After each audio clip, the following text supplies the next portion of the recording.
Pendant que Anthony branche le matériel, je vais le présenter.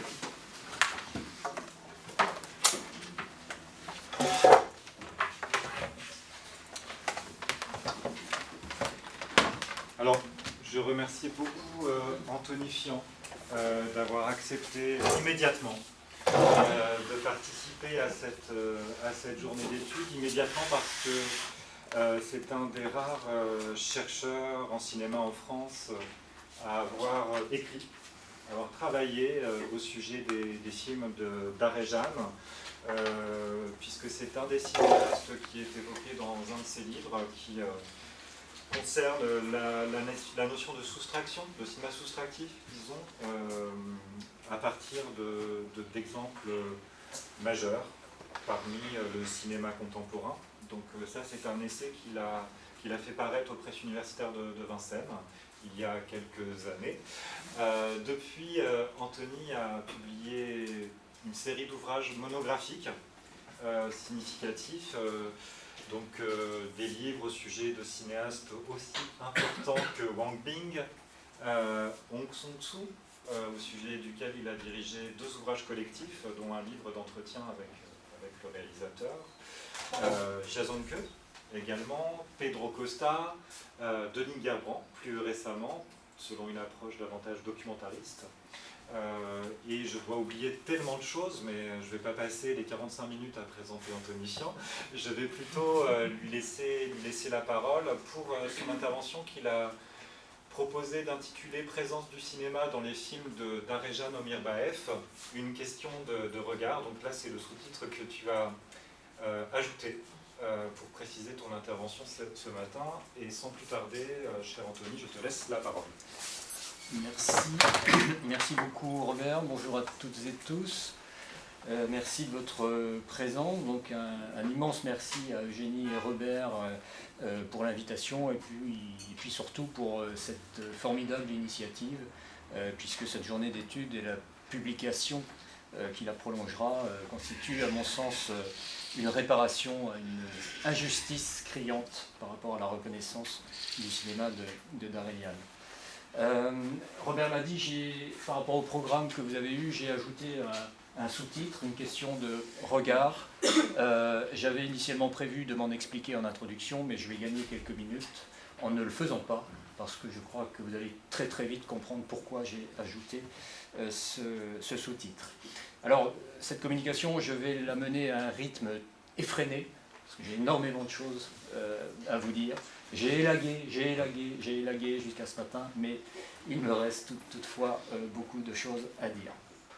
Alors, de Kairat, son premier long métrage réalisé en 1991, dans lequel 3 scènes se déroulent dans une salle de cinéma, jusqu'à L'étudiant, réalisé en 2011, qui s'ouvre sur le tournage d'un film dirigé par un réalisateur qu'interprète Omirbaev lui-même, en passant par La Route, qui date de 2001, et dont le personnage principal est cinéaste. Les films de Darejan Omirbaev déclinent un certain nombre de modalités de représentation du cinéma, quand ils ne font pas explicitement référence à des cinéastes admirés, au premier rang desquels on trouve évidemment Robert Bresson.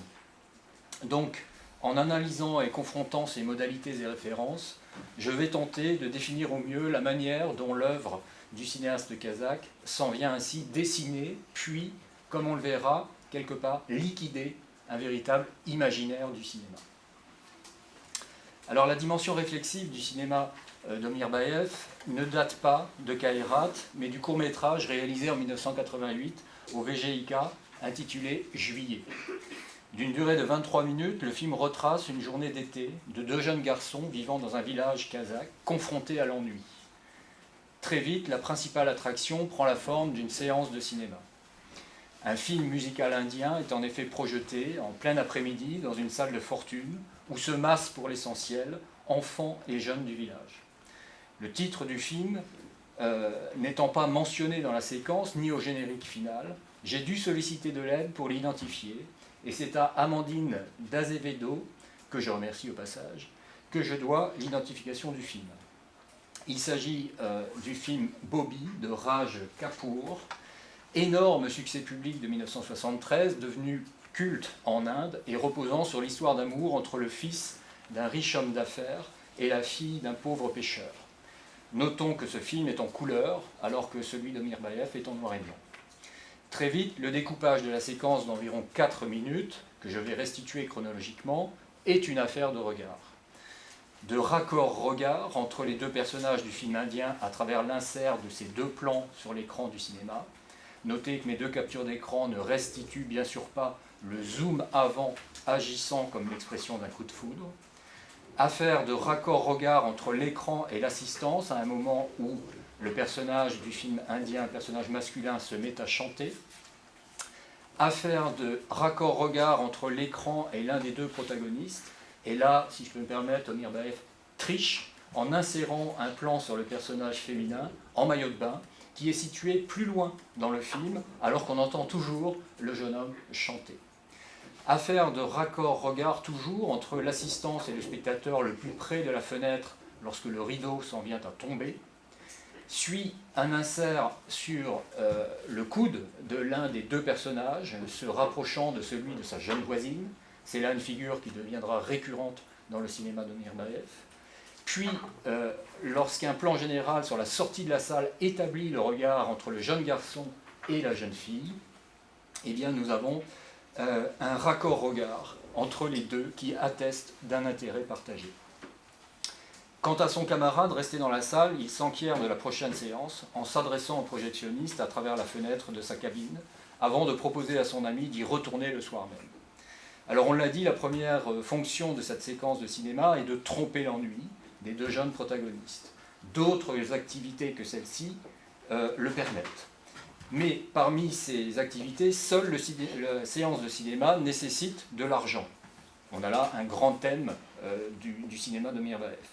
Ce qui amène les deux garçons à une activité illicite afin de financer la séance du soir. Le vol de melons qu'ils tenteront de vendre aux passagers du prochain train qui s'arrêtera dans le village. La séance de cinéma constitue également une ouverture sur le monde, même si rien n'indique qu'elle relève d'une véritable curiosité. Ils vont voir ce que le cinéma propose, et que le film de Raj Kapoor ne suscite aucune discussion après la séance. Et puis, s'inscrivant dans une longue tradition de la scène de drague dans une salle de cinéma, il y a bien sûr la naissance du sentiment amoureux, avec le second protagoniste assis à côté d'une jeune fille dont il touche le coude durant la séance avant de chercher son regard à la sortie. Entre la vue et le toucher, il est donc fortement question de sens, en attendant la parole, qui se fera rare, et ce sera là une constante dans le cinéma de Mirbaev, basé sur des personnages singulièrement taiseux. J'imagine qu'Eugénie nous en parlera cet après-midi. Alors, le cinéma est précisément annoncé au bout de 12 minutes d'un film qui en compte 63, par un insert sur des coudes dans Kairat, le premier long métrage de Mirbaev. Kairat, personnage principal du film, une vingtaine d'années, vient d'arriver à Almaty, où il a tenté l'examen d'entrée à l'université. Examen dont il est renvoyé, accusé à tort de tricherie. Il suit alors une formation de conducteur d'autobus. Au sortir d'une séance de simulation de conduite, déjà face à un écran, mais sur lequel il peut agir, Kairat prend un bus et remarque une jeune femme. Dans le plan suivant l'insert sur les coudes, le chauffeur annonce le prochain arrêt, Studio Kazakh Film, là où le film a été justement produit. Ils descendent tous les deux, elle prend un autre bus, mais le regard accusateur d'un homme dissuade Kairat de la suivre. Pourtant, dès la scène suivante, il la rencontre à nouveau dans un cinéma, où est projeté Wojciech, non pas l'adaptation de la pièce de Georg Büchner par Werner Herzog en 1979, comme j'ai pu le lire dans certaines critiques accompagnant la sortie de Kairat, mais l'adaptation de l'Autrichien Georg Klaren, qui est une production allemande des studios Babelberg, datant de 1947. Alors, d'abord concentré sur l'écran, Kairat ne tarde pas à en détourner son regard lorsqu'il aperçoit la même jeune femme sur sa droite. Un travelling latéral nous mène alors à la jeune femme qui mange une pomme, avant qu'un raccord regard nous ramène à l'écran avec une vue subjective en plongée depuis le manège sur lequel se trouvent les deux personnages du film de Klaren. Mais très vite, on adopte à nouveau le point de vue de Kairat qui observe la jeune femme se lever avant la fin du film. Puis, elle sort de la salle et, après un moment d'hésitation, il se lève à son tour et sort également. Il se retrouve alors à un arrêt de tramway où elle lui demande l'heure et lui révèle son prénom, Indira. Il lui demande pourquoi être sorti de la salle, elle lui retourne la question, il reconnaît ne pas avoir aimé le film, comme elle pense-t-il, mais elle le détrompe, expliquant sa sortie par une obligation. Il saisit alors l'occasion pour lui proposer d'aller revoir le film ensemble.